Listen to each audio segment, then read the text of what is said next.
It began with the quiet hum of engines rolling across endless asphalt. Another dusk settling over the Arcadia truck rest. No one suspected that beyond its familiar neon glow, a storm of unexpected danger was brewing. Travelers shared weary smiles, seeking coffee and comfort, unaware that whispers of intimidation and secret bargains lingered on the wind. Inside, a few watchful eyes caught subtle hints, strangers arriving too often, voices hushed behind closed doors. Was this just another sleepy evening along the highway, or the start of a silent war waiting to erupt? Tension crackled, and fate prepared to test everyone's resolve. Before diving into today's story, let me know where you're watching from. And if you enjoy this story, don't forget to hit that subscribe button because we'll be bringing you more amazing gift tomorrow. Now let's start this journey together. Just past dusk, the Arcadia truck rest nestled beside Highway 17 was stirring gently to life under the glow of its flickering neon sign. The place wasn't grand or even especially famous, just a well-worn pit stop located several miles from the nearest small town in the American Southwest. It lay along a major interstate corridor, a route favored by long-haul truckers hauling produce, building materials, and everything in between. On the outside, the establishment looked humble. A large parking lot dotted with rigs, a diner with red vinyl booths, and a few motel rooms out back. Inside, however, lived something far more precious, an old-fashioned sense of community that was becoming harder to find these days. Sarah Harris, the owner, was known for her remarkable consistency of kindness. It was said that no matter how late a driver arrived, no matter how exhausted or frayed their nerves, Sarah always met them with a smile, a pot of fresh coffee, and a willingness to listen. That evening, as the sky deepened into indigo, she was at her usual post behind the counter. Her blonde hair tied back in a practical ponytail, her apron dusted with flour from the pie crust she'd been rolling earlier. Across the diner, quiet conversations hummed. A few truckers, tired from long stretches on the road, murmured about weather reports and the best routes to avoid upcoming construction. A young waitress named Mia darted between tables, refilling cups and clearing plates, her soft laugh carrying over the low rumble of distant engines. The Arcadia truck rest always felt like this safe known, a respite from the unpredictable highways that stretched out in all directions. In the corner booth near the windows sat Logan Miller. He wasn't a regular exactly, but he passed through often enough that people recognized him. Tall, broad-shouldered, and edging into his late 40s, Logan had the manner of a man who preferred to keep his own counsel. He wore simple work jeans, a weathered denim jacket, and a trucker's cap pulled low. His eyes were a thoughtful brown, and although he rarely spoke much, he was polite, always leaving a generous tip and thanking Sarah or Mia for their service. Beneath that quiet exterior, though, Logan carried a past he seldom mentioned, a past that involved the Marines, deployments in places few Americans could name, and a skill set that had once been vital to missions no one talked about openly. But here, at this modest truck stop, he was just another driver passing through, enjoying a late cup of coffee and reviewing a map spread out in front of him. The evening rolled on peacefully, the hum of the overhead fluorescent lights blending into the distant roar of semis cruising down Highway 17. The scent of frying bacon drifted from the kitchen, and outside, a chorus of cicadas began their nightly performance.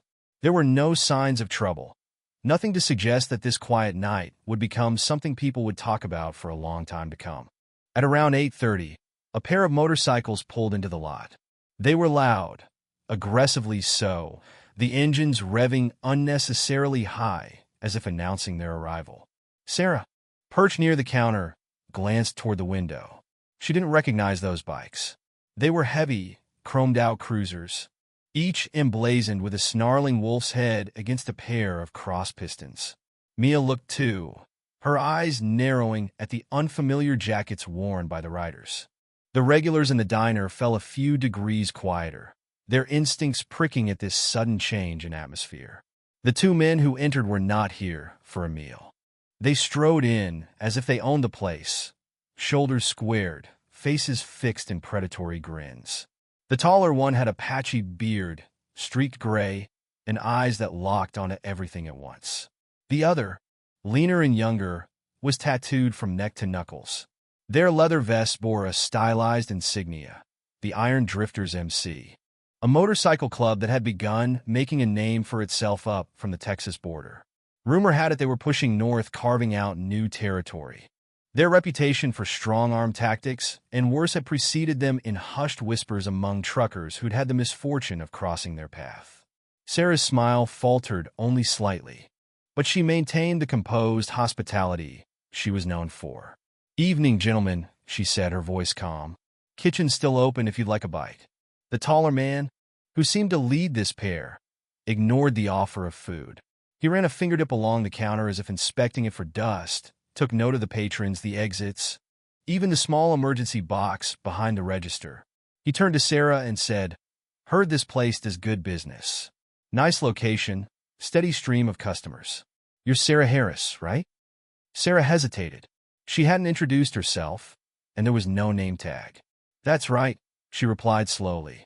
"Can I help you with something?" The leaner biker snorted. "More like we're here to help you," he said, eyes raking over the room. A family of three had gone silent, the father drawing his daughter closer, trying not to be obvious. Two truckers tensed, hands curling around mugs.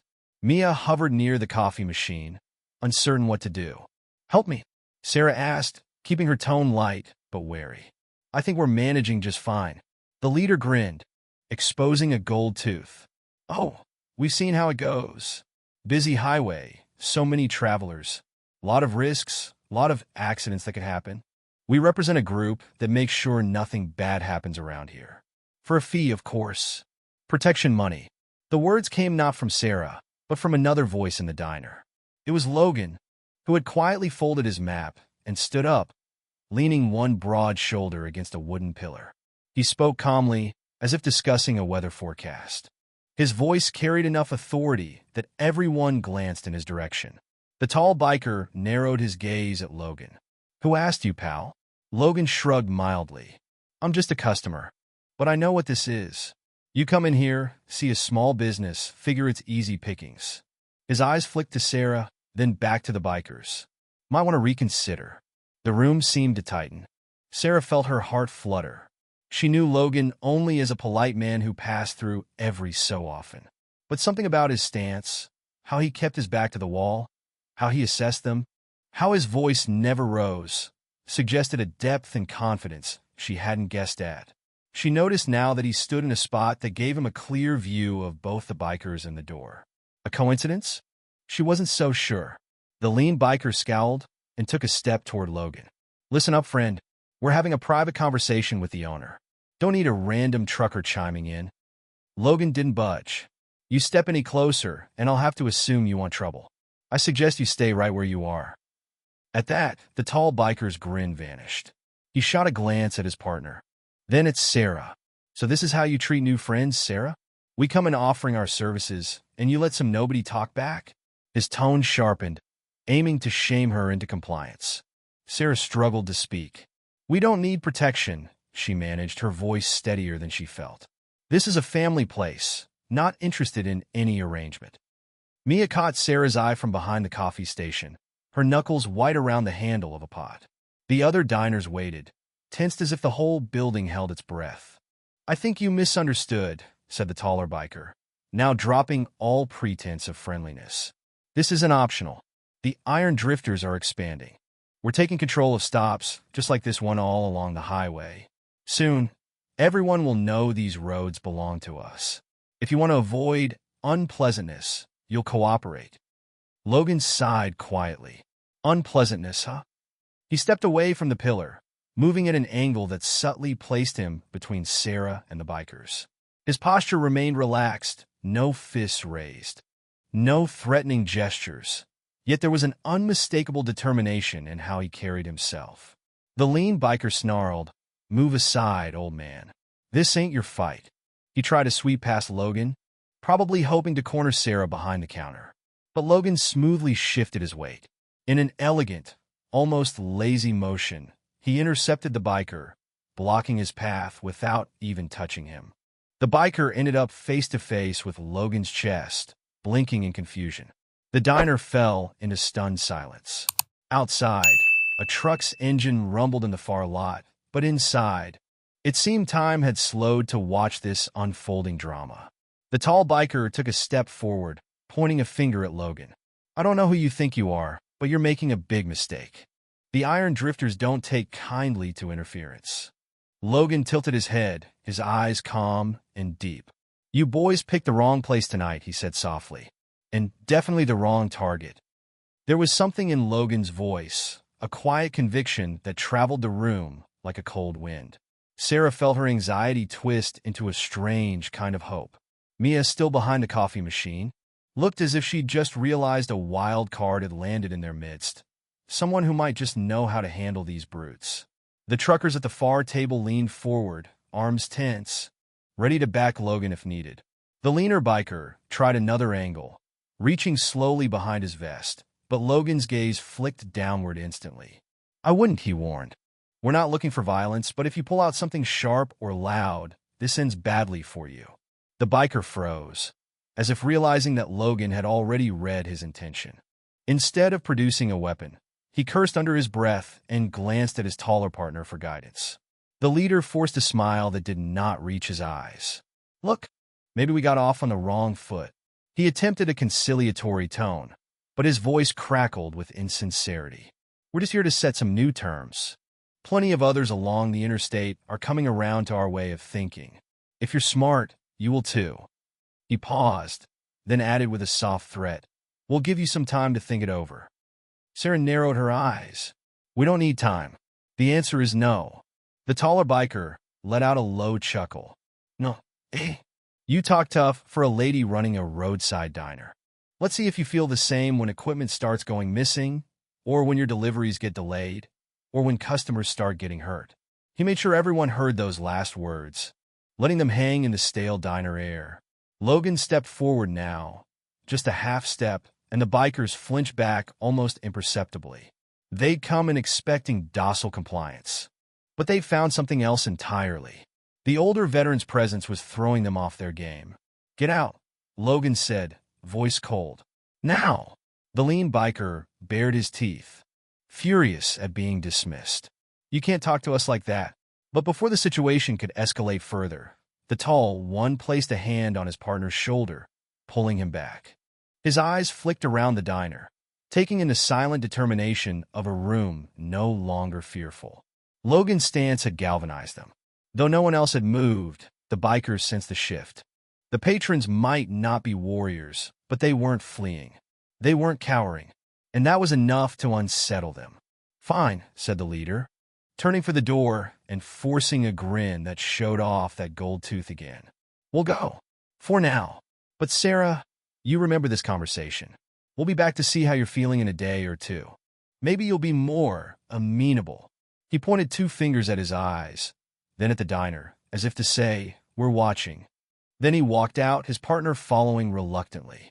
The rumble of their motorcycles erupted moments later, engines revving with anger and frustration. They peeled out of the lot, headlights sweeping across the windows, leaving behind the faint smell of burnt rubber and tension. Inside, everyone released a collective breath. Mia's knees wobbled, and she gripped the counter to steady herself. The family of three slumped in relief, the father murmuring reassurances to his daughter. Two truckers exchanged knowing glances. Sarah let her shoulders drop, heart thudding in her chest. Then she turned to Logan. "Thank you," she managed, her voice trembling a bit. "I don't know what would have happened if—" "Nothing was going to happen," Logan said, meeting her gaze. "Not while I'm around."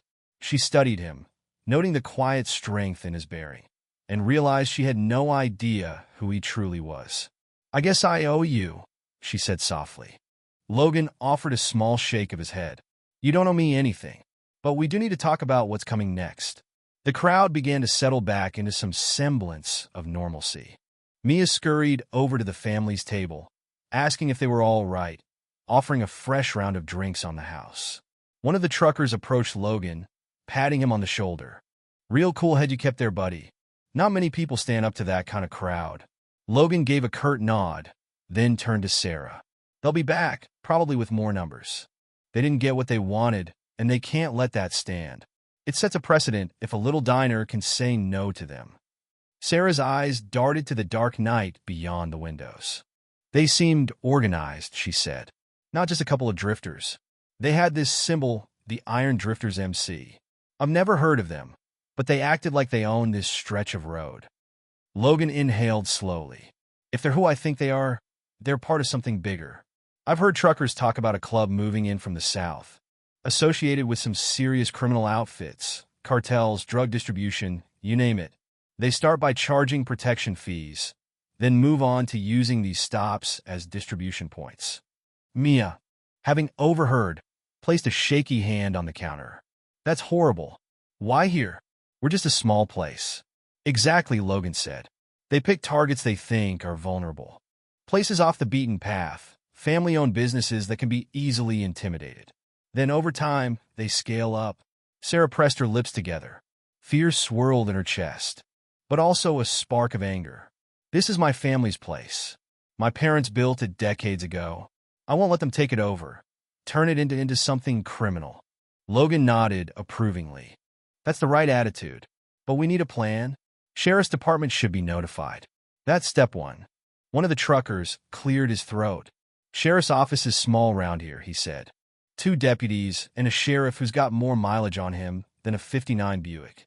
Not sure how much help they can be if these guys come in force. Logan's jaw tightened. He had suspected as much. We'll still let them know. Better to have official backup, even if it's limited. Sarah found the phone beneath the counter, her hands shaking slightly as she punched in the number. While she waited for someone to pick up, she overheard Logan telling the other truckers, "If any of you have connections, other honest drivers, veterans, folks who don't take kindly to bullies, reach out. We might need them." Mia hovered near Logan after Sarah moved away. "Are you really just a trucker, Logan?" she asked quietly. "You handled that confrontation like it was nothing." He smiled faintly, eyes distant for a moment. "Let's just say I've seen my share of trouble before. I learned a few things. I came here to rest, but I'm not about to watch these people get steamrolled." Mia nodded, comforted by his presence. "Sarah and I have worked here for years. We've had our share of rude customers or the occasional drunk. But nothing like this. They look so dangerous." "They are," Logan said. "But dangerous doesn't mean unbeatable, especially if we stick together. These gangs rely on fear, on isolation. If we show them we won't roll over, that this community stands as one, they'll think twice." Sarah returned, looking grim. "Sheriff's sending a deputy in the morning. Says he can't spare anyone tonight, but he'll look into it." "Great," she said bitterly, crossing her arms. One of the older truckers, a man named Everett, piped up. "I know some folks in the next county, old vets who now drive rigs. They won't stand for this. I could give them a call." Logan nodded. "Do that. The more eyes we have on the roads, the better. We need to know when these iron drifters are moving and how they plan to come back." A hush fell as everyone realized how serious the situation had become. This wasn't just a petty shakedown. It was the opening volley of something larger and more insidious. Yet, in that hush, there was a current of resolve. Mia took a few steps toward the front door, peeking out at the dark parking lot. The red glow of the neon sign reflected in the windows. She half expected to see those men lurking outside. But the lot was empty save for the row of tractor-trailers and a lone pickup near the restroom facilities. Returning to Logan, Mia asked, "They said they'd be back in a day or two. What do we do until then?" "Prepare," Logan said simply. He lowered his voice, so only Mia, Sarah, and the closest truckers could hear. "If I were them, I'd come back with more men. Maybe late at night, maybe during a busy hour. They want to catch us off guard. So we won't be off guard. We'll keep watch, maybe have a few trustworthy people camp out in the parking lot. I've got some friends on the road I can call as well." Sarah straightened her shoulders, as if a new determination filled her. "This is my place," she repeated, voice stronger. "I'm not handing it over to criminals." Logan met her eyes and gave the smallest nod of approval. "Good. Courage is what we need right now." The family of 3 approached timidly. The father spoke up. "That was really something you did, sir." Standing up to them. I was pretty scared. I'm glad you were here." Logan inclined his head. I'm glad you're all safe. That's what matters. Hopefully we can keep it that way." They thanked him and moved back to their table, the little girl eyeing Logan as if he were some kind of quiet hero. In her eyes, maybe he was. The diner settled into an uneasy calm. Outside, the insects chirped as usual, unaware of the turmoil in human hearts. Trucks still rumbled past on the highway, oblivious to the drama unfolding at this small stop. Yet every person inside knew that a line had been drawn tonight. The Iron Drifters MC would return. They wouldn't take defiance lightly. And when they came back, they would bring the full weight of their intimidation. Logan sipped his now-cold coffee.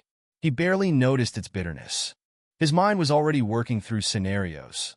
How many bikers might show up, how best to use the diner's layout to his advantage, what resources they could muster in a hurry. He also considered the deeper implications. If these Iron Drifters had cartel connections, this might not remain a local problem for long. But he'd faced bigger threats in foreign lands. He knew that sometimes standing firm in one pivotal place could halt a much larger tide of wrongdoing. As the night wore on, Sarah locked the doors a bit earlier than usual. Inside, people quietly discussed ways to reinforce the premises, how to warn incoming truckers. Everett made his calls. Mia wrote down license plate numbers of vehicles that had passed by suspiciously. Logan even went out to the parking lot, walking the perimeter, his boots crunching on the gravel, checking blind spots and noting places where someone could hide. He'd never intended to get involved. He was just passing through one more driver on the endless ribbon of asphalt. But fate had placed him here, and he couldn't turn his back on these people. Around midnight, the diner closed. The last customers departed, thanking Sarah and Logan again. Everett promised to return in the morning with friends. Sarah lingered with Logan and Mia, the three of them tidying up in silence. Occasionally, their eyes met, sharing unspoken fears and hopes. Before leaving for his rig, Logan asked Sarah, "You going to be all right tonight?" Sarah swallowed. "I'll manage. I've got a lock on the door, and I'm going to stay alert." Mia's heading home, though I hate the idea of her driving out alone. But it's just a few miles. I'll make sure the Iron Drifters aren't lurking around. Mia gave Logan a grateful smile. "Thank you. I never knew there were still people like you out there, standing up for what's right." Logan waved off the praise. "Just doing what I can. I'll be parked over in that far corner with my truck. If anything happens, if you so much as hear a strange noise, hit your brights 3 times. I'll see it." Sarah nodded. "Understood." And Logan, "Thank you again." He tipped his cap. "We're in this together now." As he stepped outside into the cool night air, the scent of sagebrush drifted in from the desert. Logan paused a moment, scanning the empty darkness. He knew danger could come from any direction, but he also knew something else. These Iron Drifters had underestimated their enemy. They thought they were just pushing around a small, isolated diner. Instead, they'd stumbled upon a line in the sand drawn by a man who refused to back down. If the Iron Drifters wanted a fight, they would find it right here. Inside, Sarah turned off most of the lights. The neon sign continued to flicker, casting red and blue shadows across the empty booths. She stepped to the window and looked out into the lot where Logan's truck sat, a silent guardian at the edge of the property. She didn't know his full story, but she sensed he carried a gravity that only came from facing real threats before. The idea that he had chosen to stand with them, here and now, filled her with a cautious optimism. The night stretched on, and while the world kept spinning, something had changed at the Arcadia truck rest. A seed of resistance had been planted. A community, once content with its quiet routines, had discovered a reason to stand together and defend what was theirs. No one said it aloud, but they all understood the truth. The Iron Drifters had picked the wrong place, the wrong time, and most importantly, the wrong veteran to threaten. When dawn approached, the diner would open again to the hum of morning traffic, the scent of coffee, and the hope that courage, quiet, steady courage, might prevail over brute intimidation. Tonight had been just the start. The story was only beginning to unfold. When dawn finally broke over the Arcadia truck rest, its soft light revealed more than just a humble roadside diner and a scattering of parked rigs. It unveiled a place caught at the brink of a quiet war, where a community had, overnight, decided it would not go gently into someone else's darkness. The events of the previous evening still lingered in everyone's minds. The two iron drifters who had strutted in, expecting meek compliance, and the calm but unyielding response they'd received. Inside the diner, Sarah Harris moved wearily behind the counter, brewing the first pot of coffee for the morning's customers. She had barely slept, opting instead to keep her ears open and her eyes on the headlights that occasionally flickered past on Highway 17. The smell of fresh coffee and warm biscuits offered a kind of comfort that her anxious heart sorely needed. Mia, the young waitress, had arrived early too, her face pale but determined. She and Sarah had exchanged few words. Both understood that life at the Arcadia Truck Rest would not be the same. In the far corner booth, Logan Miller was seated with a leather-bound notebook and a pen. Throughout the night, he had walked the perimeter of the lot, taken mental notes of vantage points, observed how headlights from passing vehicles reflected on the windows. Now, as the day began, he was organizing those thoughts, preparing a list of people he could contact, steps they could take. Logan's rugged features were set in concentration. He might have intended to remain a solitary figure on the open road, but fate had anchored him here, and he intended to see this through. Everett, the older trucker who had pledged to reach out to some friends, entered the diner with a purposeful stride. He nodded at Sarah, greeted Mia with a quiet good morning, and approached Logan's table. "Tried calling some people," Everett said in a low voice, settling into the booth across from Logan. "My buddy Jasper should be rolling in around noon.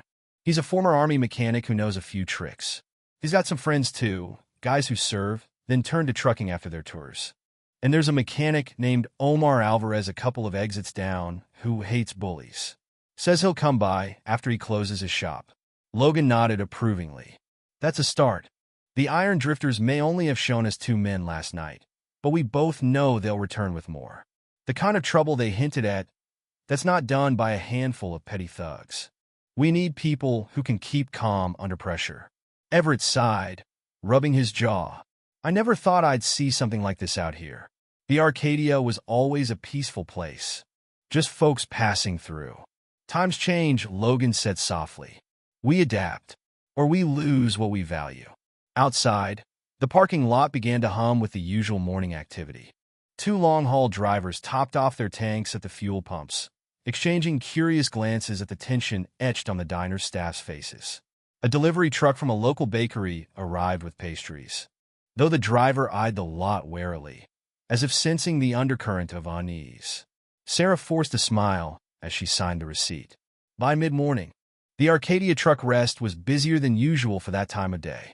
Word had started spreading, whispered from trucker to trucker over CB radios and at rest areas. Something was going on at Arcadia, some sort of standoff brewing. Friends were calling friends, and soon, a few more familiar faces rolled in. Older men and women who had once worn uniforms and now drove 18-wheelers to make an honest living. They knew the look of a fight before it started, and they had decided to see if they could help. Logan stepped outside to greet them. He stood by his rig, arms folded, scanning the new arrivals. A tall woman named Harriet Hank Rhodes approached first.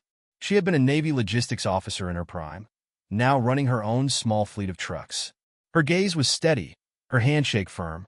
Behind her came Noel Ellis, a short, wiry man with graying hair who had served as a military driver, and Marta Kane, a former military police officer turned independent hauler. They greeted Logan as if meeting an old comrade, despite never having seen him before. "You the one who stood up to those punks?" Hank asked, crossing her muscular arms. "Heard it over the radio, from Everett." Logan inclined his head. "I wouldn't say I stood up alone. The whole diner refused to cave. I just made sure they knew we weren't easy targets." Marta nodded approvingly. "That's all some of these gangs need, a reason to think twice. Count me in if you need extra eyes. I'm usually on the road, but I can spare a day or 2. Logan let out a small breath of relief. "Thank you. Our plan isn't to start a war. We want to show them this place isn't worth their trouble. If we can set up a watch rotation, note any suspicious activity, and be ready when they come back, Because they will come back. We can handle this quietly. Hank raised an eyebrow. Quietly, huh? These iron drifters don't seem like the type to walk away just because we glare at them. True, Logan acknowledged. That's why we need more than just muscle. We need information. We'll also need the local authorities on board, even if they're short-staffed. As if summoned by his words, a dusty patrol SUV pulled into the lot. Sheriff Amos Collins stepped out, adjusting his hat against the midday sun. He was in his 50s, lean with sharp features and tired eyes. Collins had heard Sarah's call the night before. He knew about the iron drifters, at least by rumor, and he didn't like what he'd learned. But manpower was a problem. With only 2 deputies at his disposal and talk of corruption lurking in higher circles, he felt the weight of the world on his shoulders. Sarah met the sheriff at the door, offering him a seat at a small table inside. Logan joined them, flanked by Everett and Mia. The others, Hank, Noel, Marta, lingered at nearby booths, not crowding, but showing their silent support. Sheriff Collins surveyed the group. "So, I got your call," he began, voice firm but subdued. "Something about a pair of bikers threatening you last night." Sarah nodded. "They demanded protection money, Sheriff. They threatened accidents, violence if we didn't comply. Said they'd be back soon." Collins drummed his fingers on the tabletop, eyes traveling over Mia, who stood by the counter, and then to Logan. "I've heard of these iron drifters," he said. "They've been moving up from the south trying to control truck stops. Trouble is, I don't have the manpower to protect you day and night. And I've got some reasons to believe not everyone in law enforcement around here is trustworthy. There have been whispers that these gangs have friends in places they shouldn't." Logan leaned forward. "We're not asking you to post guards here 24/7, Sheriff. We know you're stretched thin, but if you're willing, we'd like your cooperation in a more strategic approach." Collins eyed him skeptically. "Strategic how?" Everett cleared his throat. "We can gather intel. We have people on the highways who can watch for these bikers moving in groups. We can note their patterns, how many they bring. We can quietly prepare. When they return, we make sure it's not the easy pickings they expect." Sarah added, "We also want to make sure that when the time comes, if they break the law again, you'll be ready to act. Arrest them, gather evidence, show them this county won't fall under their thumb." The sheriff looked down at the cup of coffee Sarah had placed before him. He took a sip, considering. "I'm not blind to what's happening," he said slowly. "These groups don't just extort. They usually have connections to bigger criminal networks. Drugs, contraband, maybe even ties to cartels. If that's the case, this is bigger than me, bigger than my department." Logan nodded. "Exactly. That's why we need to be careful. We're dealing with people who might have serious backing. They test small targets first. If we can show them that Arcadia truck rest isn't going to fold, we might scare them off, or at least expose them enough that state or federal authorities will take notice." Collins let out a heavy breath. "I don't like vigilante operations, Miller. But I also don't like the idea of these scum running unchecked. All right, I'll quietly support you. I can't promise much manpower, but I can keep my eyes open and pass along any intel I pick up. And if they do something stupid on your property, I'll be here to make arrests, provided we've got evidence." Logan offered a thin smile. "That's all we ask, Sheriff." With an uneasy alliance formed, Collins departed after finishing his coffee. He had 1,000 worries to attend to, but at least now he knew where some honest folks stood. As he drove off, Mia approached Logan's table, relief mixed with anxiety on her face. "What now?" "Now," Logan said, "we organize. Everett, when Jasper arrives, bring him to me. Hank, Noel, and Marta. If you can set up a rotation, one of you watching the lot at a time, maybe up in that old observation deck near the billboard. Sarah, Mia, keep doing what you do best, welcoming customers. Keeping ears open. If anyone suspicious comes in, we stay calm, but observe it." For the rest of the afternoon, the Arcadia truck rest buzzed with quiet preparation. Jasper rolled in around noon, as promised. He turned out to be a sturdily built man in his late 40s, wearing grease-stained coveralls and a Texas Rangers baseball cap. Logan discovered Jasper had served as a field mechanic in the Army's Transport Corps. He knew how to disable engines subtly, how to rig a security camera from spare parts. Together, They explored the back lot and decided where best to place a few hidden cameras, borrowed from Jasper's mobile workshop, to keep watch on the approaches. Omar Alvarez arrived later, just as the sun dipped low. He was a broad-shouldered mechanic with a kind face, who owned a small repair shop at Exit 211. He despised bullies and had a nephew in the Marines. After listening to Logan's explanation, Omar offered to lend some motion sensor lights he used for nighttime security at his shop.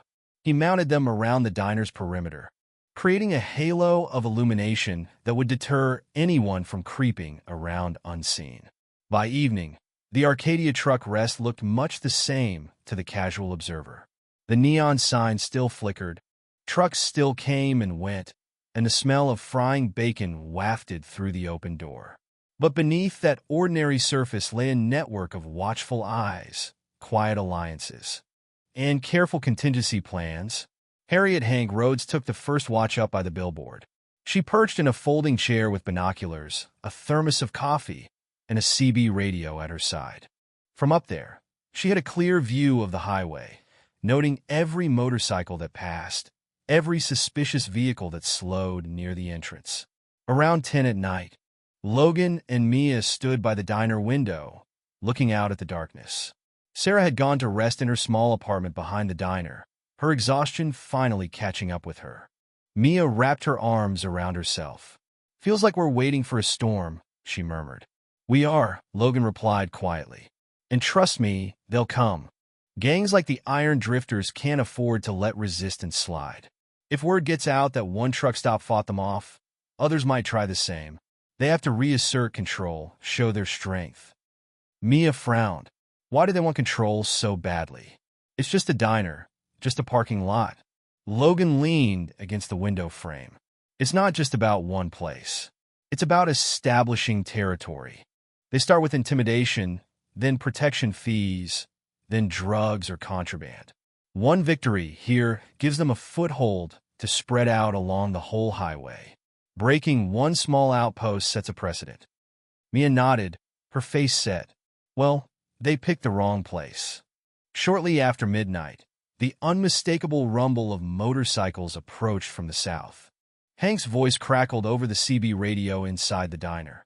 3 bikes approaching, no headlights at first, then flicking them on at the last second. Might be them or scouts. Logan took a deep breath, signaled for Mia to stay calm, and stepped outside into the night air. Omar's floodlights flicked on as soon as movement was detected, bathing the parking lot in bright illumination. Everett and Noel, who had been resting in their trucks, quietly emerged and positioned themselves near their rigs, looking casual but alert. The 3 motorcycles slowed at the entrance to the lot. Logan recognized the Iron Drifters insignia gleaming under the lights. One rider had a red bandana tied around his arm. Another sported a vest with a snarling wolf's head patch. They rolled in slowly, engines idling, sizing up the scene. This time, they brought back up. Trailing behind the first 3 bikes were another 4, forming a menacing pack of 7. Not a full-scale invasion, but more than enough to intimidate a normal business into compliance. They parked in a line, blocking easy exit routes, and one of the bikers stepped forward. It wasn't the same pair from the previous night. This man was heavier, with a shaved head and a cruel twist to his mouth. He surveyed the well-lit lot, noticing the watchers, the prepared stance of Logan and the others, and the lack of fear. He didn't like what he saw. "So," he called out, voice echoing in the quiet night, "heard you folks had trouble understanding our terms yesterday. We came to help you reconsider." Logan remained near the diner's entrance, arms loose at his sides. "We understand your terms. We reject them." A ripple of tension passed among the bikers. One revved his engine, punctuating the silence with a roar.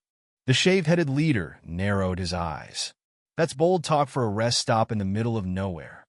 From the darkness near the billboard, Hank's presence remained unseen but not idle.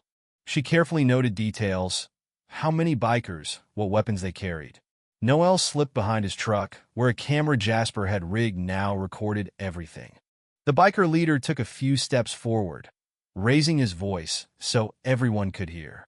"You must be new around here, pal. Let me explain how this works. We make the rules, you pay for protection, and everyone lives happily ever after. You resist, you suffer. Simple as that. Logan let a thin, humorless smile curl his lips. Your mistake is thinking we're alone, he said softly. But his voice carried in the still air. Look around. Does this look like a place that's afraid? The biker took in the scene more carefully now. Notice the additional trucks, the subtle positioning of people who did not cower or run. He spotted the floodlights, probably guessed there were cameras. He hesitated. This was not what he'd expected. A quiet roadside diner turning into a small fortress overnight.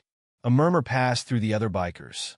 They had come expecting to scare a handful of unprepared civilians. Instead, they found a carefully lit and guarded position, strangers who stood tall with no fear in their eyes. Iron drifters don't back down, the leader growled, but Logan caught a note of uncertainty in his tone. We're giving you one last chance. Start paying or face the consequences. Everett stepped forward, joining Logan's flank. I've seen consequences like yours before, Everett said, voice calm. Guess what? We're still here. A younger biker at the back spat on the ground. You idiots don't know who you're dealing with. We answer to people way above your pay grade. This highway is ours. Logan nodded as if considering the statement. Sure, maybe your bosses are strong. But tonight, you haven't proven anything. All I see are 7 guys trying to look tough under bright lights, with half a dozen witnesses and a sheriff I can call at any time. At the mention of the sheriff, the leader flinched almost imperceptibly. These criminals knew that a sheriff might be compromised or slow to act in normal circumstances, but not necessarily when confronted with a prepared and unified front. And what if these people had already contacted state troopers or federal agents? The risk was growing with every second they lingered. The iron drifters exchanged uneasy glances. One rider rolled his shoulders as if preparing for violence, but the leader held up a hand. Resorting to brute force here and now, with multiple people watching and possibly filming, would be risky. They had come to intimidate, not to get caught red-handed. They needed to regroup, assess. This isn't over, the leader hissed, pointing a thick finger at Logan and Everett. You think you're clever, but you don't know half of what's coming. We have friends, powerful friends. Logan remained silent, letting that threat drift away unacknowledged. The iron drifters mounted their bikes. Engines revved, and after a tense pause, they roared off into the darkness, the sound fading into the distant hum of the highway. Only after they were gone did the defenders relax. Mia stepped outside, trembling slightly. That was nerve-wracking. Hank's voice came over the CB again. They're heading south, picking up speed. No immediate reinforcements in sight. Logan exhaled slowly. We knew they'd test us. Now they know we're not going to fold easily. Everett crossed his arms. But they'll be back, won't they? Yes, Logan said quietly. And next time, they might bring even more. Or use different tactics. High above them, the stars shimmered indifferently. Inside the diner, Sarah emerged, awakened by the noise, relief on her face that everyone was safe. Omar nodded from the edge of the lot, satisfied that his lights and cameras had done their job. Jasper scribbled notes on a pad, documenting the encounter in detail. What none of them knew was that, miles away, in a much grander and well-guarded property, a man named Alejandro Navarro was receiving a terse report on the night's events. Navarro was no ordinary criminal. He was a figure feared across multiple states, a man who had forged alliances with powerful cartels. He oversaw a network of distribution points, using intimidation and violence to guarantee smooth operations. This Arcadia place was supposed to be easy, a stepping stone. Instead, it was resisting, causing delays, making noise. Navarro listened, his sharp features growing taut with anger. The iron drifters were his local enforcers, but if they failed, if they showed weakness, it would reflect badly on him. He could not tolerate defiance. More than that, he could not allow the seeds of rebellion to spread. If one stop could stand firm, others might get ideas. Fine, Navarro said in a low, measured voice to the courier who brought him the news. They want a confrontation? We'll give it to them. Double our forces in that sector. I want this Arcadia truck rest taken under control. No excuses. And so, the stage was set for an even more dangerous phase. Back at the diner, Logan and the others sensed a dark current. Their quiet resistance had held firm once, but to stand against a network backed by someone like Navarro would require more than vigilance. It would demand strategy, unity, and the courage not to be frightened off by the specter of real criminal power. As the long night wound down, Logan and Sarah took a quiet moment in the back office, reviewing notes, whispering their fears and hopes. Mia cleaned up the diner floor, her mind lingering on the new friends who had arrived to help and the foes who had just departed with promises of return. Outside, Everett, Hank, Noel, Marta, Jasper, and Omar rotated watch duties, their presence a shield against the darkness. The Arcadia truck rest had become more than a refueling stop. It was now a front line, a symbol of defiance against those who sought to rule the highways through fear. In the silence, Logan promised himself he would not let this place fall. Not to the Iron Drifters, not to Navarro, not to anyone. The quiet war had only just begun, but they were ready to fight it, one careful step at a time.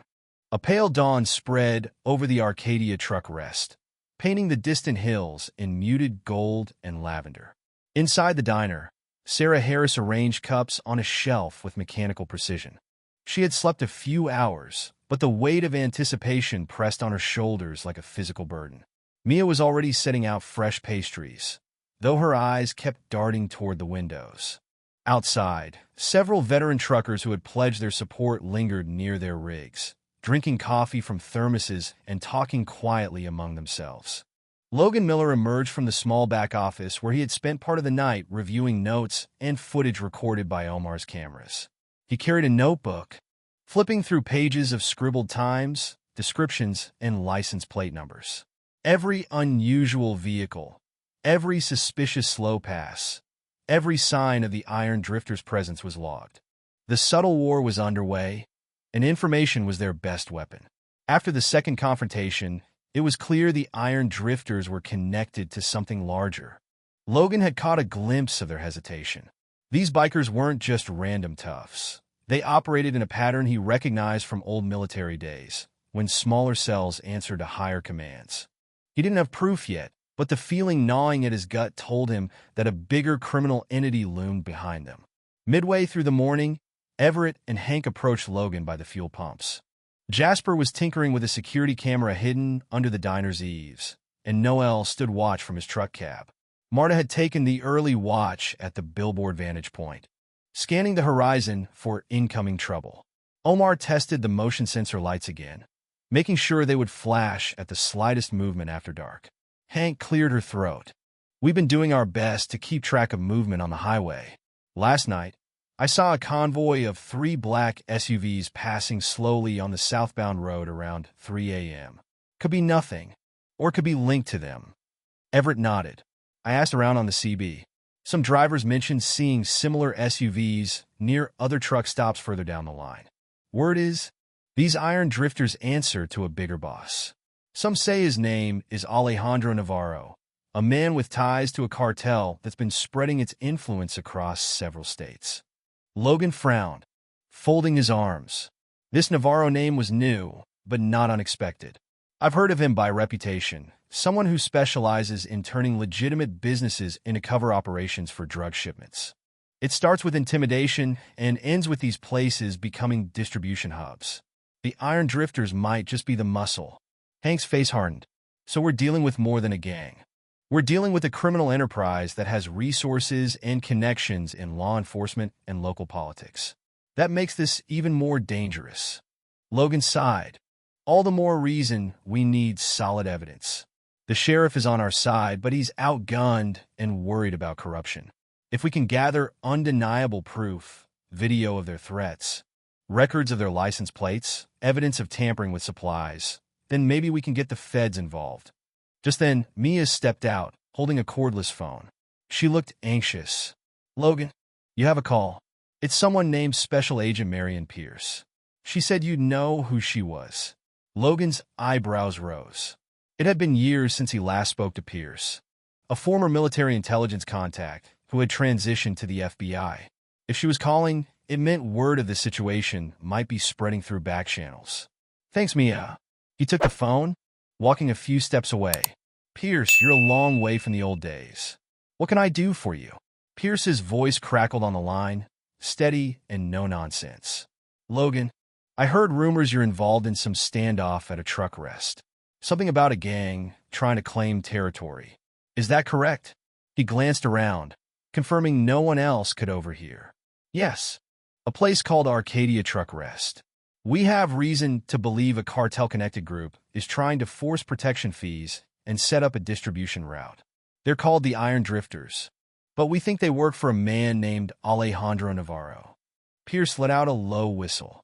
Navarro's on our radar. He's slippery, been expanding his networks for years. We've never managed to pin him down with concrete evidence. Our jurisdiction is complicated by interstate crimes, and some of our investigations have been compromised by leaks. If you can get us something solid, the FBI might move in. Logan's grip tightened on the phone. We're documenting everything. Threats, intimidation, vandalism. We'll keep gathering data. But we're under pressure here. They're escalating. Pierce's tone was grim. Stay safe, Logan. Don't provoke them unnecessarily, but don't give in. I'll try to get a task force ready. Just remember, we need undeniable evidence of federal crimes, drug trafficking, interstate extortion, cartel links. Keep me posted. When the call ended, Logan rejoined the group. We've got a lifeline, he said quietly. The FBI is willing to consider stepping in if we can prove Navarro's involvement and the scale of his operation. Everett looked hopeful. That's good news. But how do we get such proof without putting ourselves in the line of fire? Logan rubbed his temples. We might have to let them think they're winning. If they believe we're weakening, they might bring their top players into view, Navarro himself, or at least his direct lieutenants. That could give us the evidence we need. Hank's eyes narrowed. You're talking about setting a trap. Exactly, Logan said. We can pretend their intimidation is working. Let them vandalize a few vehicles, mess with the delivery cause fear. Meanwhile, we record everything, gather plates, faces, voices. Then, when they escalate, we alert Pierce. If all goes well, we can catch Navarro's crew in the act. Mia, who had been listening from behind Sarah, looked uneasy. But what about the people who get hurt in the meantime? Threats are one thing, but if we let them get away with damage, aren't we putting everyone at risk? Sarah put a hand on Mia's shoulder. We'll have to be careful. Maybe we can minimize harm, steer them into harmless displays of vandalism instead of something worse. Let them think we're scared. We could send some of our allies away temporarily, so it looks like we've lost support while they actually hide close by, recording. Logan nodded. Exactly. We play the long game. That evening, the plan began to take shape.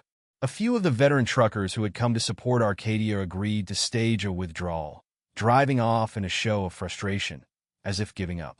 In reality, they parked a few miles down the road at a vantage point where they could use binoculars and long-range camera lenses. Jasper and Omar rearranged the security setup to look less obvious, concealing cameras better and reducing visible countermeasures so the Iron Drifters would sense weakness. The next few days tested everyone's resolve. The Iron Drifters escalated their intimidation. One morning, Sarah found tires slashed on a family's minivan that had parked overnight. Another time, Mia discovered threatening notes pinned to the diner's door, mentioning her by name. Trucks delivering fresh produce to the diner's kitchen were suddenly delayed by inspection checkpoints set up by suspicious-looking men wearing fake uniforms. The Arcadia truck rest supply chain wavered, forcing Sarah to cut back on menu items. Each incident weighed heavily on them. Mia's hands shook as she poured coffee. Sarah lost sleep. The truckers grew tense, angry at the brazen acts. But Logan reminded them all, we record everything. This is our ammunition.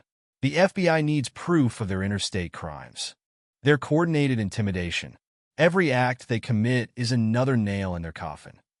Hank managed to capture video of two Iron Drifters smashing a taillight on a parked car while another man, clearly not just a biker, gave orders.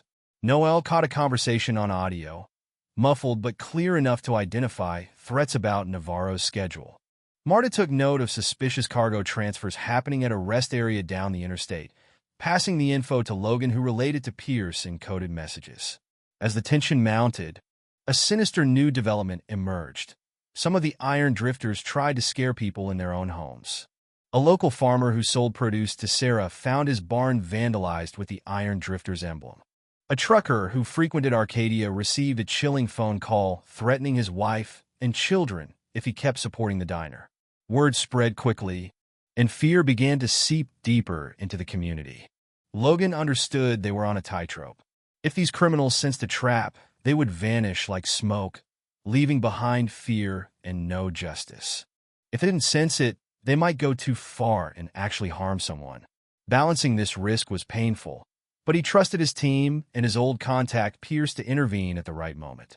Sheriff Amos Collins grew increasingly uneasy.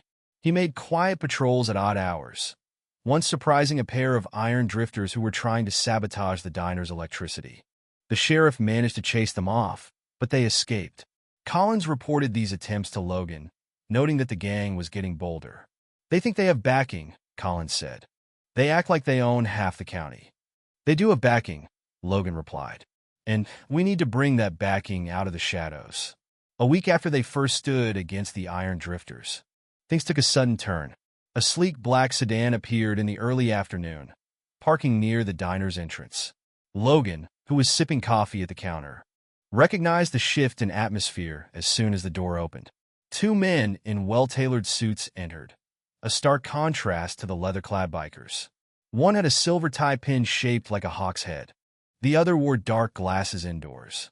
Their posture and silence screamed professionalism and danger. Sarah stepped forward, trying to maintain her usual welcoming demeanor, but her voice tightened. "Can I help you, gentlemen?" The man with the hawk tie pin spoke quietly, each syllable precise. "We represent interests who'd like to resolve the current misunderstanding. We believe you've refused a profitable arrangement. My employer, Mr. Navarro, prefers cooperation over conflict." Mia's heart hammered in her chest, but she forced herself to remain calm behind the counter. Logan, seated at a table across the room, casually folded his newspaper. Noel, disguised as an ordinary patron, sipped coffee by the window. Omar tinkered with the cash register's wiring as if fixing a glitch, but actually adjusting a hidden microphone. Sarah met the man's gaze. "Cooperation that involves threats and vandalism doesn't feel like cooperation," she said softly. The second man, the one with sunglasses, gave a thin smile. "That was a misunderstanding. Some overeager associates took matters too far. Mr. Navarro wants to make things right. He's willing to offer protection without any further disruptions. In exchange, just a modest fee. And, of course, the understanding that certain shipments can pass through your parking lot without issue." Logan's stomach twisted. This was it, a direct link to Navarro's operation. If they could get this on record. He tapped his boot lightly under the table, signaling Noel to keep his phone camera rolling covertly. Sarah feigned nervousness. She glanced at Mia, then at Logan, as if seeking guidance, but receiving none. I don't know. The damage, the threats to our customers. How can I trust you?" The hawk-tie man tilted his head sympathetically. "We understand your hesitation. That's why Mr. Navarro is willing to compensate you. A sum that will more than cover your losses, plus a monthly arrangement. He's a fair man. Join us, and you never have to worry about these problems again. Refuse, and we cannot guarantee your safety." Mia bit her lip until it hurt. The arrogance in those words was chilling, but exactly what they needed. Every second was recorded, every threat and bribe building the case. Sarah took a trembling breath. "I need time to think. Can I have a day or two, just to be sure?" The sunglassed man shook his head slowly. "Time is running short. Mr. Navarro is coming in person soon. He wants to see this territory stabilized. If you don't agree before he arrives, he will assume you're hostile. You don't want that." With that final warning, they left. The black sedan's engine purred as it pulled out, dust kicking up behind it. Once they were gone, Mia nearly collapsed against the counter. "They're stepping it up? Now Navarro himself is coming." Logan stood, feeling a mix of dread and resolve. Good. Let him come. The more he shows his hand, the better our chances of taking him down. Everett, who had slipped outside during the conversation, returned. I got their plates and direction. Hank's on the billboard. Might have caught their faces through the binoculars. Noel grinned humorlessly. They just handed us gold, Logan. Direct threats, direct mention of Navarro's name. Pierce will eat this up. Logan nodded. I'll call Pierce tonight. Let her know we have them on record openly demanding cooperation and mentioning drug shipments. That might be enough to trigger her team into action. But before they could breathe easier, another incident occurred that night, reminding them the Iron Drifters weren't done. Around midnight, Jasper's newly installed cameras caught 3 bikers pouring sugar into a truck's fuel tank parked in a lot. Noel, who had been dozing in his sleeper cab, awakened and shouted, scaring them off. But not before they did real damage. Sarah fought back tears as she apologized to the truck's owner the next morning, covering some of the repair costs out of her own pocket. The trucker thanked her, understanding the situation, but it hurt to see honest people pay the price for this silent war. Logan placed a call to Pierce. She answered after 2 rings. He summarized the latest events, detailing the suit-wearing emissaries who mentioned Navarro's name and offered bribes under veiled threats. We have video, audio, plate numbers, and they're scheduled to return with Navarro soon. He said. Pierce's voice was steady. That's what we needed, Logan. I am pulling strings. We're mobilizing a joint task force, DEA, FBI, and state troopers we trust. When Navarro arrives, we need him caught in the act. Can you stall him? Make him reveal more? Logan glanced at Sarah, who listened quietly. We'll try, he said. But hurry. They're hurting people. Pierce's tone softened. I know. Hold the line. We're coming. The next few days were a study in strategic feints. The Arcadia truck rest began, showing subtle signs of strain. Sarah reduced the menu to simpler items, claiming supply shortages. Mia acted frightened, flinching at every loud noise. Hank and Noel took turns leaving and returning, as if uncertain whether to stay. Omar dimmed the security lights slightly, as though they'd run out of funds for proper maintenance. All these moves were calculated to give Navarro's people the impression that Arcadia was on the brink of surrender. Meanwhile, recordings were secured in multiple hidden places. Everett passed encrypted flash drives of footage to a courier who delivered them to a safe location. Marta mapped out likely approach routes for Navarro's convoy, so they could position watchers and coordinate with the law enforcement task force that Pierce was rallying. On the 5th day after the initial threats, they got word Navarro was coming at dusk. The Iron Drifters began appearing in larger numbers that morning. No overt attacks, just a show of force. They rode around the perimeter, flashed their vests, and stared down anyone who dared meet their eyes. The tension in the diner was palpable. At twilight, a line of luxury SUVs rolled into view on the highway. Marta, from her vantage point, radioed in. Looks like 4 SUVs, tinted windows, moving slowly. That must be Navarro. Logan stood at the diner's entrance, Sarah and Mia behind him, feigning anxiety. Everett and Noel positioned themselves at separate tables, pretending to be nervous customers. Hank hid in her truck, camera lens trained on the parking lot. Omar adjusted his rig's mirrors to capture every angle. Jasper hunkered down in the back office, monitoring the feed. The SUVs pulled in smoothly. Doors opened, and a cadre of well-dressed enforcers stepped out first, scanning the area. Then, Alejandro Navarro himself emerged. He was shorter than Logan had imagined, but with a presence that demanded attention. He wore a tailored suit, polished shoes, and carried himself like a man accustomed to absolute obedience. He surveyed the Arcadia truck rest with narrowed eyes. Sarah stepped forward, wringing her hands. Mr. Navarro, I assume? Your men said you'd come. Navarro's voice was calm, but carried a lethal edge. I'm disappointed in the delays, Ms. Harris. My associates assured me this would be a simple arrangement. Yet here we are, days later, and I still hear whispers of defiance. Sarah swallowed hard. It's just people are scared, and the damage to vehicles, the threats. Navarro raised a hand, silencing her. Fear is the currency we use to establish order. But I can see you're not convinced. Let me simplify. I will pay you a significant sum up front. After that, you cooperate. Let certain shipments move through here, no questions asked. If you don't, I will make an example of this place. Understand?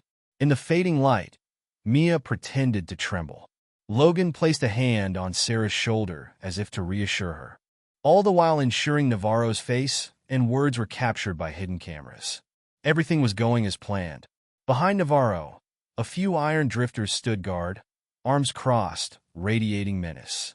One biker sneered at Logan, as if daring him to speak up. Logan met his gaze calmly, then turned his attention back to Navarro. What guarantee do we have that once we submit, you won't just bleed us dry? He asked, sounding desperate but curious. Navarro regarded Logan with mild amusement. You must be the one who refused my men. Courageous, but foolish. My guarantee is my reputation. Cooperate and you profit. Resist and, well, you've seen the small acts of vandalism. That's just the beginning.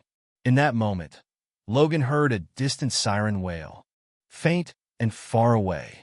He hoped Navarro didn't notice. This was the signal.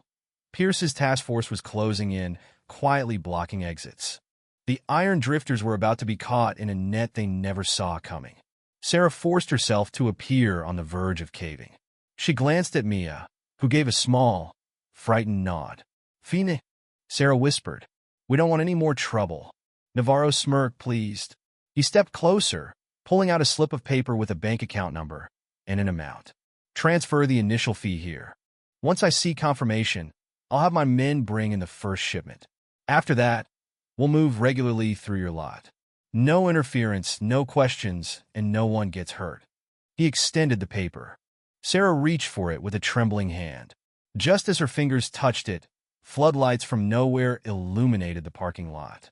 The roar of engines and the flash of red and blue lights shattered the tense silence. FBI SUVs, unmarked police cars, and a team of state troopers surged in like a tidal wave. Half a dozen plainclothes officers appeared from behind trucks, guns drawn, shouting orders. Navarro spun around, furious and stunned. The iron drifters scrambled to mount their bikes or reach for weapons, but snipers positioned around the perimeter barked commands to drop their arms. The cartel lieutenants tried to reach their SUVs, but spike strips placed earlier destroyed their tires. Logan moved fast, stepping back and raising his hands to show he was no threat, revealing himself as the trap's bait. Sarah clung to Mia, both relieved and terrified by the sudden chaos. Everett, Noel, Hank, Omar, and Jasper maintained their positions, ready to assist if needed. Sheriff Collins approached from behind the federal line, ensuring no suspect slipped away. Navarro's face contorted in rage. You set me up, he hissed at Sarah and Logan. You have no idea who you're dealing with. Pierce stepped forward, badge held high. Alejandro Navarro, you're under arrest for conspiracy, extortion, drug trafficking, and a list of other charges long enough to fill a notebook. We got your threats on tape, your men on video vandalizing property, your associates delivering shipments. It's over. Navarro's men tried to resist, but they were surrounded. Agents cuffed iron drifters, seizing weapons and phones. The black SUVs were searched on the spot, revealing hidden compartments. Navarro stood there, breathing hard, stunned that his carefully built empire had just been exposed in a dusty parking lot. Logan met Navarro's furious glare. You picked the wrong place. We're not alone, and we're not afraid. Pierce nodded to Logan, a look of gratitude in her eyes. The veteran truckers who had risked their safety now saw the payoff. Criminals caught red-handed, law enforcement descending in force. Sarah and Mia held each other, tears in their eyes, tears of relief. Navarro tried one last bluff. I'll walk from this. I have friends, judges, cops. You can't lock me up forever. Pierce smiled coldly. Maybe you do, but we have federal jurisdiction and a mountain of evidence you handed us willingly. Good luck buying off everyone involved now. As the handcuffed Navarro was led to a waiting car, he spat on the ground. His empire might still have tendrils elsewhere, but this hub, this keynote he tried to establish, was finished. The Arcadia truck rest, which he thought would be an easy conquest, had become the battlefield where his operation met its downfall. Long after the sirens quieted and the suspects were driven away, the Arcadia truck rest defenders and allies gathered inside the diner. It felt surreal. The tension that had been building for days finally released in a sudden burst of decisive action. Sarah poured fresh coffee for everyone, her hands no longer shaking. Mia managed a weak smile, grateful they had avoided tragedy. Logan leaned against the counter, exhausted but satisfied. Their careful plan had worked. They had pretended to weaken, baited Navarro into showing his face, and delivered the proof Pierce needed. Now a major criminal network would face justice, and the highways would be safer. Hank raised her cup in a silent toast. Everett, Noel, Marta, Omar, and Jasper joined, lifting their mugs high. Pierce and a few agents stepped in for a moment, nodding thanks before returning to process evidence. Sheriff Collins, relieved that his county was no longer under the shadow of corruption, gave Sarah a respectful tip of his hat. For the first time in weeks, the Arcadia truck rest felt peaceful again. The night air that drifted through the open door carried promise rather than threats. The entire community had stood together. Regular people, veteran truckers, honest officers, and one man with a determination to protect what mattered. Outside, the battered lot bore marks of recent struggles, scuffed paint, scattered debris. But these were scars of a hard-won victory. In that victory, Logan saw a reminder. Sometimes you fight not just for a place, but for the principle that no community should live in fear. And sometimes, in a quiet corner of the world, ordinary people can stand firm against extraordinary evil and prevail. For 2 tense days after Navarro's unsettling visit, the Arcadia truck rest sat in a state of uneasy suspense. The criminal kingpin had departed with the promise of swift and decisive action, leaving the defenders to wonder what shape that retribution would take. Despite the brave front they had shown, worry gnawed at everyone's nerves. Mia found herself checking the windows every hour. Sarah slept with a baseball bat near her bed, and Everett admitted quietly that he hadn't fully relaxed in days. Logan Miller, however, remained calm and methodical. In the cramped back office, where the faint smell of old coffee mingled with motor oil from Omar's spare parts, he and the others pored over maps, camera feeds, and scribbled notes. They knew Navarro's syndicate was larger and more entrenched than one man. Even with high-level figures rattled by the FBI's quiet inquiries and Pierce's pending crackdown, the Iron Drifters and their cartel allies still had cards left to play. Sheriff Amos Collins arrived just after noon on the second day, dusty and tired. He brought news. Suspicious truck convoys and additional biker sightings had been reported at rest areas along the interstate. The pattern suggested a build-up. Collins rubbed the back of his neck, anxiety creasing his brow. They're not leaving. If anything, they're massing more forces. Maybe Navarro himself slipped away to rearrange his pieces. I think they're planning a final push, something big to reassert control and scare us into silence. Everett leaned on the counter, shaking his head. We rattled them, and they can't afford that. If word spreads that Arcadia stood up to them, other truck stops might resist. They need a show of force. Hank crossed her arms, expression grim. So they'll come in heavy this time. Not just a handful of bikers vandalizing cars, but a full assault. Guns, muscle, the works. Noel set down a mug of half-finished coffee. If that's the case, we need to be ready. Are the feds still with us? Logan nodded. He had spoken to Special Agent Marion Pierce that morning. She confirmed that federal teams were quietly positioning themselves within striking distance. Undercover agents, unmarked vehicles, and tactical squads were scattered across the region, waiting for the right moment to close the net. But they needed the Iron Drifters and Cartel enforcers to reveal themselves fully. No half measures, no plausible deniability. Pierce says they're ready, Logan explained.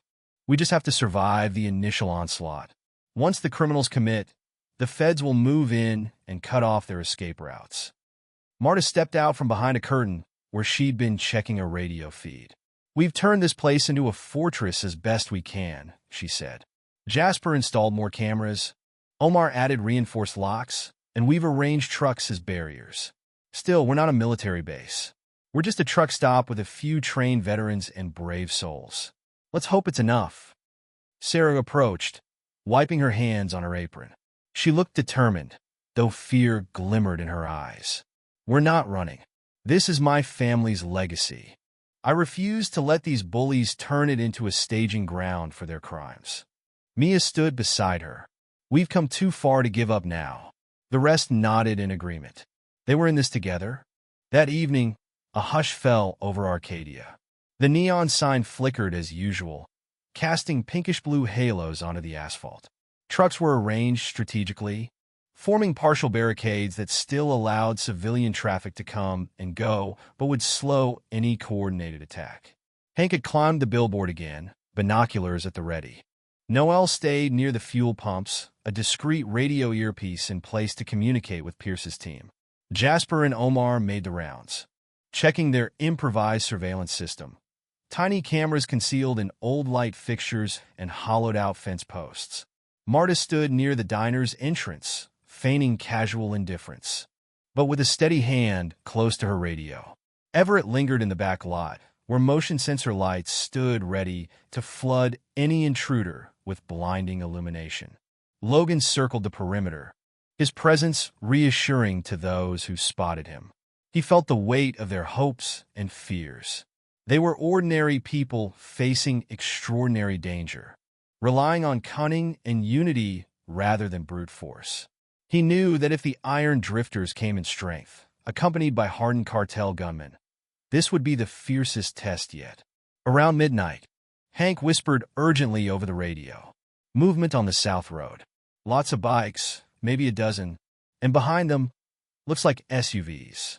They're coming. Inside the diner, Sarah and Mia exchanged tense looks. Logan stepped in calm and composed. They're here, he said quietly. Remember the plan? We show resistance but don't engage in a firefight unless we must. Our job is to hold them, make them commit, and keep ourselves safe until Pierce's team strikes. Sarah's knuckles whitened around a dish towel. Mia nodded. They knew the stakes. Outside, engines rumbled low, growing louder by the second. First came the bikers. Iron Drifters' vests gleaming under moonlight, their headlights cutting swaths through the darkness. They arranged themselves in a semicircle at the edge of the lot. Behind them, two black SUVs and a nondescript cargo van parked with sinister deliberation. Men stepped out, some in biker gear, others in tactical clothing with no insignia.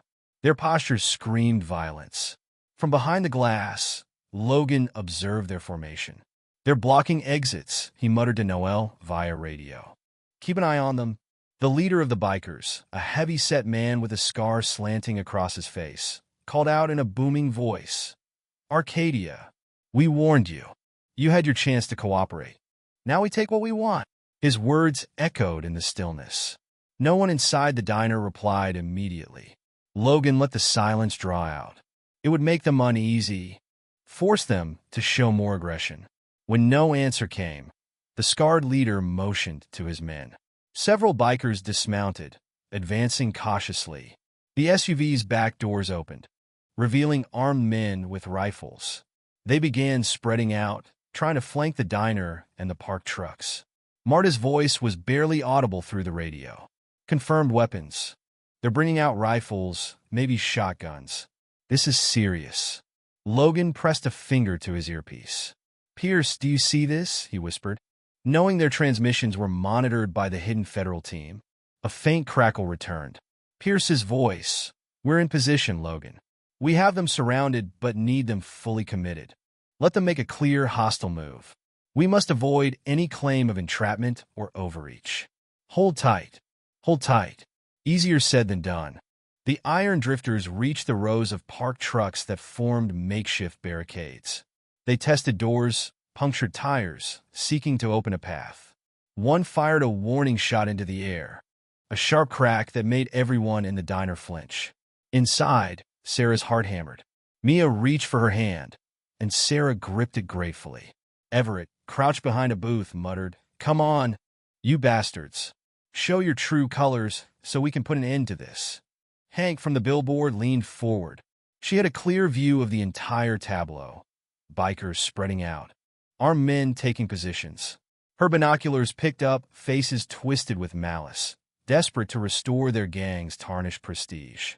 Suddenly, the scarred leader shouted, "Break down that door. We'll teach these cowards a lesson." Two of his henchmen approached the diner's entrance, crowbars ready. Before they could pry it open, the motion sensor lights Omar had installed flared to life, illuminating them as bright as midday. Startled, they recoiled, shielding their eyes. Cameras captured every detail: the weapons, the aggression, their attempts to forcibly enter private property. Logan gave Pierce a quiet update. They're attempting forced entry. Armed, threatening violence. Pierce's reply was immediate. Understood. Stand by. Outside, frustration seeped into the criminals. They expected easy compliance, fear, and trembling submission. Instead, they faced glaring lights, locked doors, and a conspicuous lack of panic. The scarred leader growled, "What are you waiting for? Smoke them out." One of the enforcers withdrew a canister from his jacket, a crude incendiary device. He was about to toss it at the building when a voice rang out from behind the trucks. "Freeze! Federal agents, drop your weapons." In an instant, the lot exploded into chaos. From all directions, dark shapes emerged. Federal agents in tactical gear, state troopers armed and ready, Sheriff Collins and his deputies covering flanks. The criminals spun in shock, realizing too late they had walked into a trap. Spotlights snapped on from concealed positions, pinning them in bright circles of no escape. The iron drifters and cartel gunmen tried to resist. Several fired wild shots, but the agents were well drilled and had the advantage of surprise. Crack, crack. Return fire pinned the criminals down. Two bikers dropped their weapons and raised their hands, screaming that they surrendered.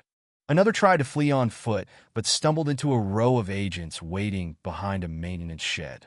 Logan and the others inside the diner watched with a mixture of relief and awe.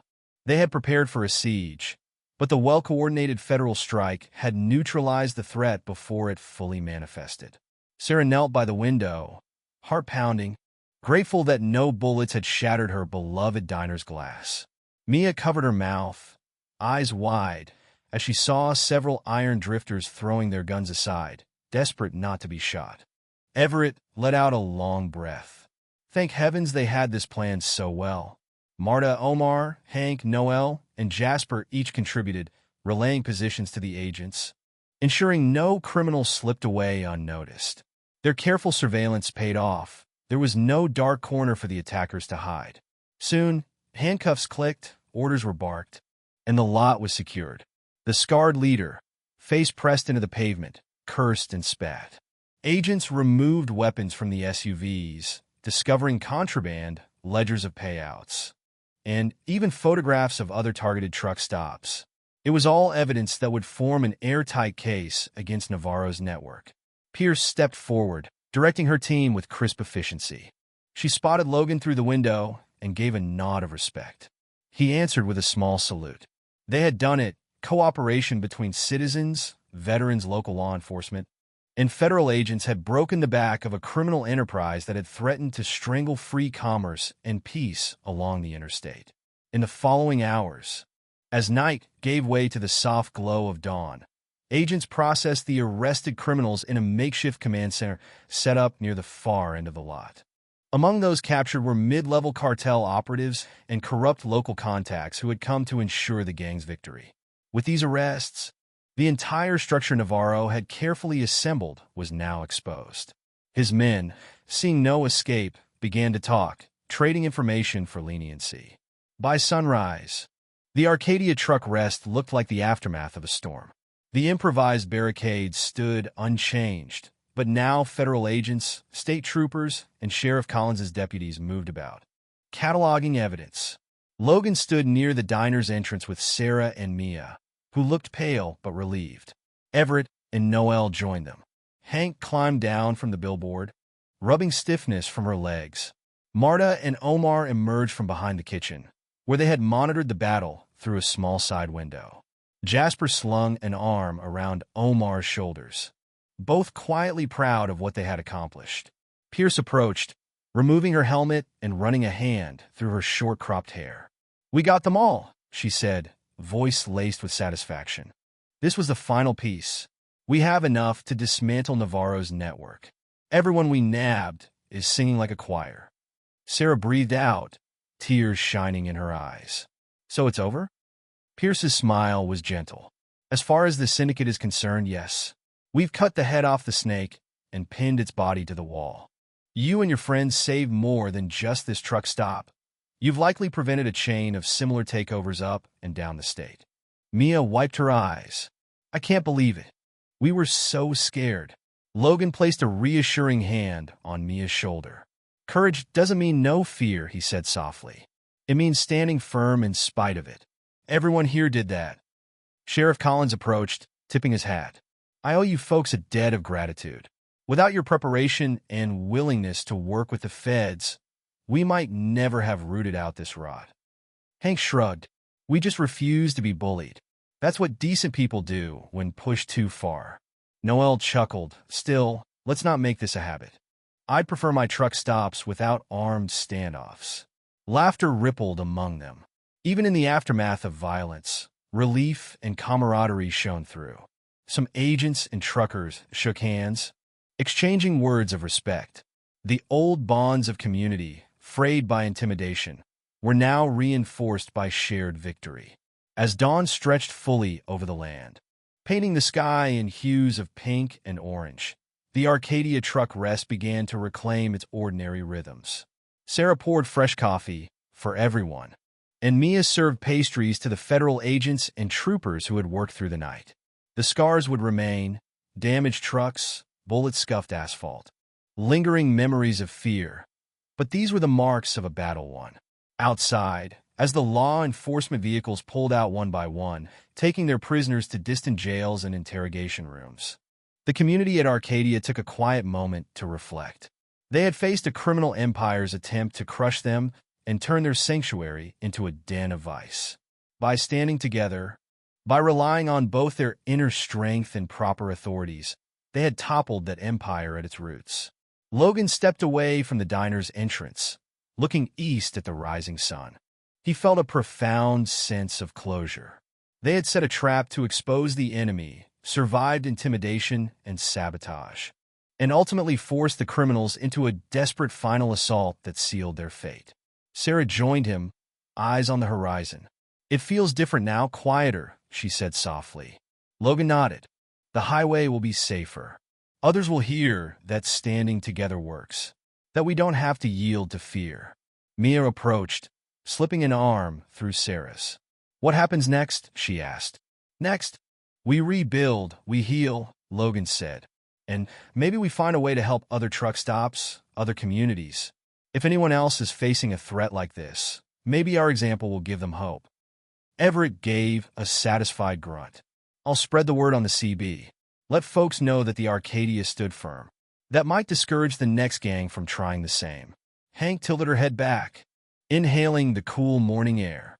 "This kind of victory doesn't come often, but it's worth everything. I'm proud of all of you." Noel, Marta, Omar, and Jasper nodded in agreement.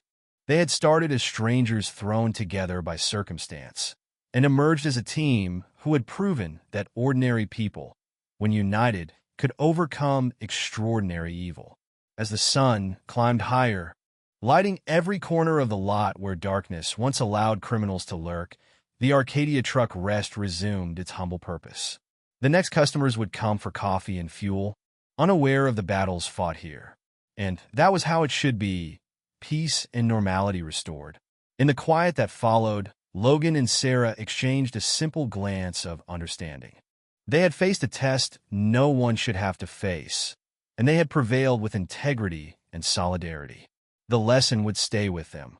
When a community stands together, it can withstand even the most daunting threats. The morning after the climactic confrontation at Arcadia Truck Rest, a gentle rain fell from low-hanging clouds, washing away dust and debris. It felt like nature's quiet blessing, as if the land itself recognized that something dark had been cleansed from this stretch of highway. Inside the diner, Sarah Harris stood by the window, watching droplets streak the glass. She traced one finger along a rivulet, feeling both sorrow and relief intermingle in her chest. In the parking lot, the scars of battle remained visible. Scorch marks from discarded smoke canisters, scuffed asphalt where tires had spun, and a few shattered headlights littering the corners. Yet it was calm. No voices shouting threats, no rumble of hostile engines. Only the subdued hum of idling trucks and the quiet conversation of people who had endured too much over the past weeks. Mia slipped behind the counter, setting out coffee cups and arranging fresh pastries with careful deliberation. Though her hands still trembled faintly, she carried herself with a quiet pride. She and Sarah had survived something unimaginable. They had protected their home, not with weapons, but with courage and cooperation. Now, customers would return to find a place strengthened rather than broken. By noon, the rain eased and a cautious sunlight filtered through thinning clouds. Logan Miller stepped inside the diner, removing his cap and shaking off droplets. He greeted Sarah with a gentle nod. Since the confrontation, he had taken on a quieter demeanor, as if reflecting on what they had accomplished. The highways had always been his domain, a place of drifting freedom. But now he knew these roads carried more than cargo. They carried stories of resilience and solidarity. Everett, leaning against the jukebox, tipped his hat to Logan. Nearby, Hank sipped black coffee, her expression thoughtful.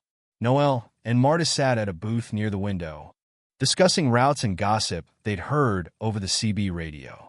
Jasper and Omar conferred in low voices about repairing the diner's damaged wiring, while Sheriff Amos Collins and Special Agent Marion Pierce examined notes at a corner table. Sarah approached Logan, offering him a steaming mug of coffee. "I'm not sure what to say," she confessed softly, her voice still laced with lingering emotions. "We won, but I never imagined we'd face something like this here." Logan took the cup, warming his hands around it. "I know. No one should have to. But you proved that even the smallest places can stand strong. This diner, this stop, it's changed more than just your own fate. It's sending a message across the highways." Mia drifted closer, listening. "Do you think others will hear about this?" she asked, a hint of uncertainty in her voice. Pierce glanced up from her papers. "They will," she said, crossing the room to join them. "The arrests we made here and the evidence we gathered are shaking entire networks loose. Navarro's people are talking, naming names, and we're rounding up their contacts. Other communities, truck stops, rest areas, small towns, are going to learn that they're not alone. That if they unite and stand firm, they can resist these criminal empires." Sarah's eyes brightened. "That's all I ever wanted, for people to feel safe, to know they don't have to give in to bullies." Mia nodded. If word spreads that Arcadia truck rest didn't break, maybe the next place won't have to go through what we did. Maybe they'll stand up sooner. Sheriff Collins joined the circle, adjusting his belt. "I've been talking with the state troopers. They're planning to increase patrols along the interstate. Honest officers, ones we can trust, will be keeping an eye out for suspicious activity. We won't be caught off guard again." Everett chuckled dryly. "We gave the Iron Drifters and their cartel friends a black eye they won't forget. And the feds breaking up that network? That's going to ripple far and wide." Hank raised her mug in a small salute. "To a safer road," she said quietly. Everyone followed suit, clinking cups and murmuring agreement. The simple gesture carried profound meaning. These men and women, once strangers, had formed a bond that would outlast the conflict. Outside, as the sun peeked through dissipating clouds, a few reporters and curious travelers began to arrive. Rumors had spread quickly. A truck stop had stood against a criminal gang linked to powerful cartels, and won. Journalists wanted the story, drivers wanted reassurance, and neighboring residents wanted to shake the hands of those who resisted fear. Mia smoothed her apron, nervous about the attention. "I never thought we'd be on the news," she said, voice low. "I'm not sure I like it." Sarah placed a comforting hand on Mia's shoulder. "We don't have to bask in it, but maybe it's important that people know what happened." Maybe it'll warn the bad actors to think twice and encourage the good. Logan understood Mia's discomfort. He too was a private man who never sought the limelight. Yet fate had thrown them all into a spotlight. If it helps someone else avoid our ordeal, it's worth it, he said. We can keep our humility while sharing what we learned. As the afternoon progressed, federal agents escorted a few lingering suspects into vehicles bound for distant holding cells. Noel and Marta assisted by pointing out where certain criminals had tried to hide contraband. Omar checked the diner's generator, ensuring no sabotage lingered. Jasper replaced a broken camera lens, humming under his breath as he worked. Sheriff Collins, finishing a call on his radio, approached Logan. FBI task forces are following new leads. They found a hidden cache of weapons in an abandoned barn off Highway 23. Linked back to Navarro's syndicate. It's all unraveling. Logan nodded. Good. Let them unravel everything. The more threads we pull, the less chance these criminals have to regroup. Pierce set down a folder on the diner's counter. We'll file comprehensive charges, from extortion to racketeering. Thanks to the evidence gathered here, convictions are all but guaranteed. We'll also push for restitution funds to repair places damaged by these criminals. That means the Arcadia truck rest might get some financial relief. Sarah glanced around at the small damages, scuffed floors, a bullet chip in the door frame, some broken outdoor lights. We'll fix it up, she said softly. Make it better than before. Maybe add a small plaque or something to remind us what happened here and why we won't forget. Mia's mind, a reminder that even ordinary people can do extraordinary things. Outside, a reporter approached Hank, microphone in hand. Hank gave a brief statement, emphasizing community unity and the importance of working with honest law enforcement. Everett chatted with a trucker who'd just arrived, telling him that the roads would be safer now. The trucker, relieved and grateful, promised to spread the word to others down the line. As sunset approached, the atmosphere relaxed into something resembling normalcy. Trucks rolled in, refueled, and rolled out. Mia served homemade pie and fresh coffee to weary travelers. Sarah restocked shelves. Noel and Marta discussed future routes, this time with confidence that they wouldn't be harassed by gangs. Omar fixed a flickering neon sign, and Jasper cleaned his tools, satisfied with his handiwork. Logan stepped outside, finding a quiet spot near a freshly repaired fence. He gazed at the distant hills, remembering the tense nights, the whispered plans, the desperate hopes. The highways still stretched toward unknown horizons. There would always be new criminals, new threats lurking somewhere. But now he knew how people could stand together. He had seen ordinary truckers and townsfolk form a barrier that no amount of intimidation could break. A familiar voice brought him from his thoughts. Sarah approached, hands tucked into her apron pockets. She stood beside him, following his gaze. "You're leaving soon, aren't you?" she asked softly, reading the subtle signs of restlessness in his posture. Logan nodded. "I've spent my life moving. That won't change. The Arcadia truck rest is safe now, and so are the roads around it, at least for a while. I feel like my role is done." Sarah's eyes lowered, understanding but sad. "I can't thank you enough," she said. "Without you, I don't know if we'd have had the courage or the strategy to stand up to them." He smiled faintly. "You would have found a way. The courage was always here, in you and Mia, in Everett and Hank, in everyone who refused to be bullied. I just helped bring it into focus." They fell silent, sharing an unspoken respect. A gentle breeze stirred the scent of diesel and wild sage. In the distance, headlights glimmered on the highway, countless journeys continuing without interruption. That was the real victory. Life going on as it should, without living under a criminal shadow. Later that evening, Logan joined Pierce, Collins, and the others inside the diner for a farewell meal.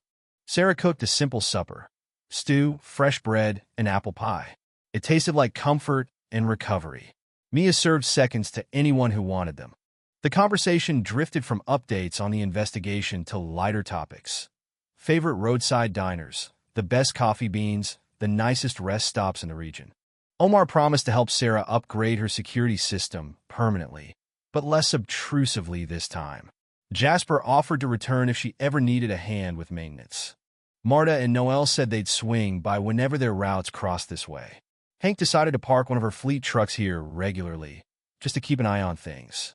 When the meal ended, Pierce and her agents prepared to depart, satisfied with a job well done. "We're not done cleaning up the mess," Pierce said, shaking Logan's hand firmly.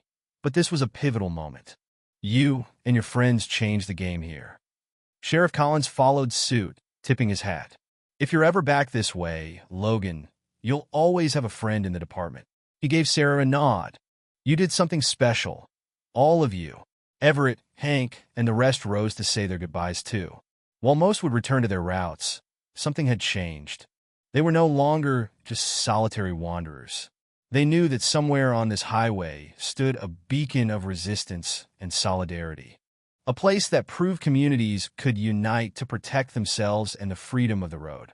As darkness fell, the Arcadia truck rest grew quiet again. The outside lights glowed steadily.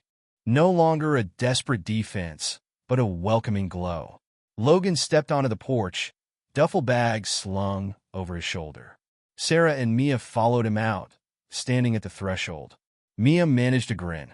I'll never see a biker gang the same way again. But I'll also never forget how people can surprise you with their strength." Sarah nodded. "And I'll remember that no place is truly isolated. If we call out for help and show we're willing to fight for what's right, others will step up." Logan looked at them both, admiration shining in his gaze. "You're going to be all right," he said. "You've gained allies, improved security, and most importantly, you've shown everyone that fear doesn't have the final say." He turned to go, heading toward his parked rig. The engine's soft purr greeted him as he climbed in. Before driving off, he paused, looking back at the diner one last time. Through the windshield, he saw Sarah and Mia inside, chatting quietly while rearranging some chairs, preparing for the next day's customers. He spotted Everett outside, talking with Hank, likely trading information about safe routes and places to avoid. Omar and Jasper walked along the fence line, discussing where to place a new light fixture. Marta and Noelle's rigs rumbled softly, ready to depart come sunrise. Sheriff Collins's cruiser lights blinked in the distance, patrolling calmly, not in panic. This scene, the community moving forward, rebuilding, uniting. This was the true testament to what they had accomplished. The Arcadia truck rest was no longer just a convenient stop along the interstate.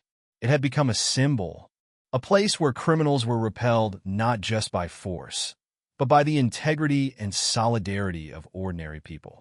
And as word spread, other truck stops, diners, and small communities heard the story. They learned that a group of truckers, a handful of veterans, a determined diner owner, a resourceful waitress, and honest law enforcement officials had stood against a criminal empire and prevailed. It inspired them to think differently about their own vulnerability. If Arcadia could do it, why not them?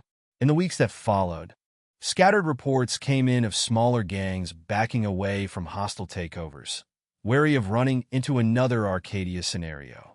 Other rest stops formed coalitions, sharing information, establishing hotlines, and liaising with trusted authorities. Independent truckers communicated more frequently about suspicious activity, forming a loose network of mutual support. The roads would never be entirely free of danger, but now criminals knew that not every target was easy prey. People had seen what unity could achieve. The landscape had shifted. Fear had lost some of its bite. For Logan, driving onward beneath a sky studded with stars, he carried a quiet satisfaction. He played his part and left the Arcadia truck rest stronger than he'd found it.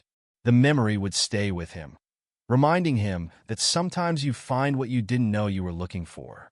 A reason to stand and fight for strangers who become friends.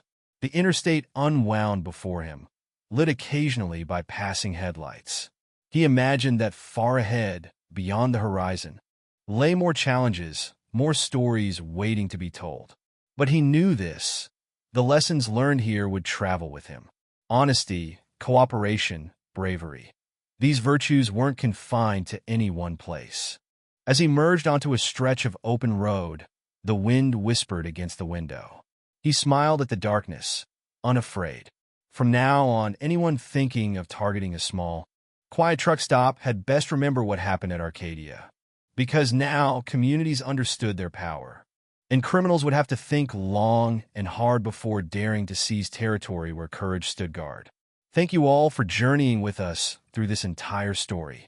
And don't forget to hit that subscribe button so you never miss another inspiring tale. See you in the next one.